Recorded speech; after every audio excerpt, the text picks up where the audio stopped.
दोस्तों, शुएब मलिक और हसन अली के बाद अब पाकिस्तान के मिस्ट्री स्पिनर इब्रार अहमद पर भी एक इंडियन लड़की का दिल आ गया। न्यूजीलैंड के खिलाफ दूसरे वनडे मैच में जब इब्रार अहमद बाउंड्री पर खड़े थे तो पीछे से एक इंडियन लड़की ने आवाज़ देकर इब्रार अहमद को एक ऐसी बात कह डाली कि इब्रार अहमद ने पहले तो पीछे मुड़कर देखा और बाद में वहां से दोस्तों इंडियन लड़की ने इब्रार अहमद को क्या कहा कि जिसकी वजह से इब्रार अहमद वहां से शर्मा कर चले गए। इसके बारे में हम आपको तफसील से इस वीडियो में बताएंगे, लेकिन वीडियो में आगे जाने से पहले आपसे गुजारिश है कि वीडियो को एक दिल से लाइक और हो सके तो चैनल को सब्सक्राइब कर लें।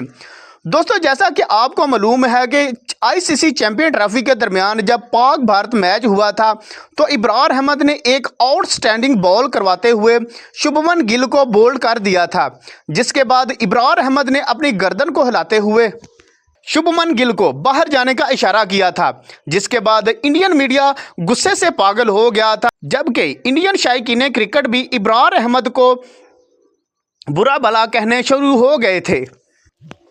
दोस्तों, न्यूजीलैंड और पाकिस्तान के दरमियान दूसरे वनडे मैच में इब्रार अहमद 12वें खिलाड़ी का काम कर रहे थे। वो जब पाकिस्तानी बैट्समैनों को पानी पिलाकर वापस आ रहे थे उस वक्त एक इंडियन लड़की ने इब्रार अहमद को आवाज़ देकर कहा कि तुम